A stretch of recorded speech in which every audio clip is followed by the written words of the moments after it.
d'abord, je voudrais dire que je suis évidemment très triste parce que c'est toute une époque, c'est vraiment la génération en plus de mes parents, donc Ouais.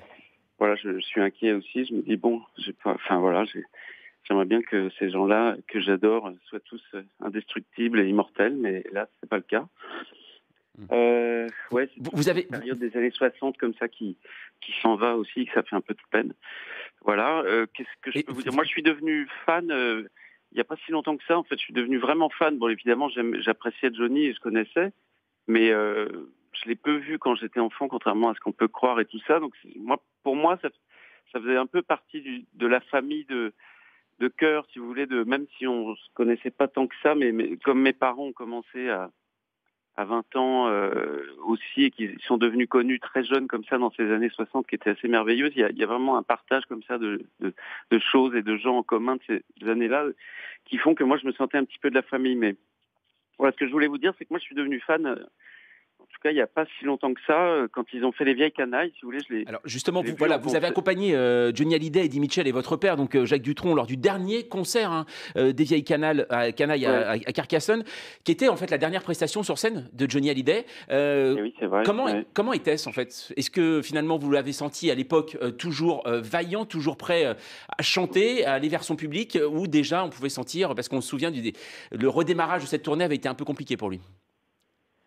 Oui, bah, on sentait qu'il était malade, tout le monde était inquiet le jour de la première, on ne savait pas trop, mais voilà, comme tout le monde l'a dit, c'était un battant, il était là, il était hyper pro, il avait hyper envie. Ce que je raconte aussi, c'est que moi, j'ai jamais vu quelqu'un comme ça qui donnait à ce point-là à son public, quoi. Il était vraiment hyper généreux, il était présent, et puis surtout, avant tout, bon, bah, le musicien, le chanteur, c'est-à-dire que la mise en place, la puissance, le timbre, il avait tout, quoi. C'est notre plus grand virtuose en tant que chanteur, quoi. C'est un immense musicien, et tous les musiciens de tous les styles vous le diront, même des intégristes du jazz ou de tout, ils vous diront il avait un placement, une puissance incroyable. Mmh.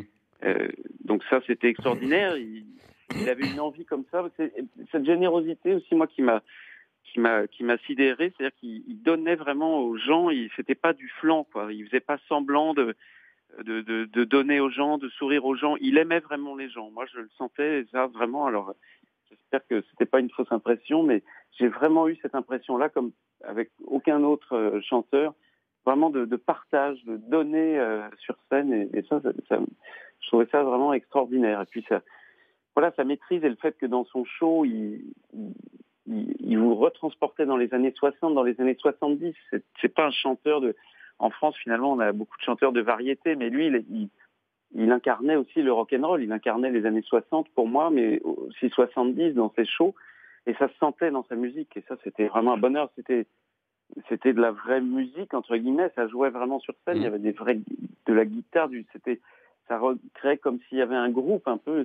C'était extraordinaire. Et voilà. Et je vous dis, le plaisir de se retrouver dans ces années-là, d'un seul coup, quand il chantait le pénitencier, c'était vraiment un moment extraordinaire, quoi, extraordinaire. Donc, voilà, moi, je suis devenu fan sur le tard quand j'ai découvert comme ça sur scène. D'accord.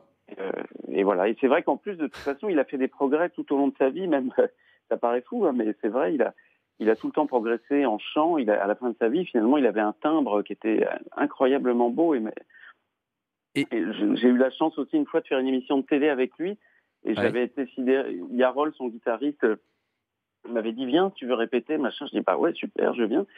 Donc j'avais répété, c'était la chanson des années 60, Elle est terrible, Ouais. que j'aime beaucoup, une reprise de Nico Cochrane.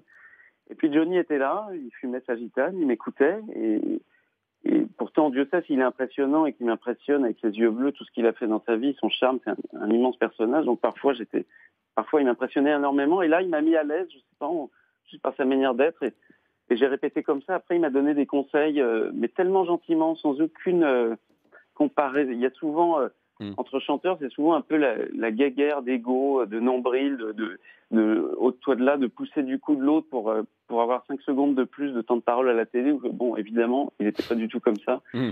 mais il a été tellement, et cette fois-là, il a été tellement généreux, je me suis rendu compte aussi à quel point il était pro, c'est-à-dire à quel point il aimait son métier, il aimait répéter, il aimait Bien sûr. chanter, il était perfectionniste, quoi, vraiment, voilà, c'était avant tout un grand professionnel, je pense. Merci beaucoup en tout cas, Thomas Dutronc.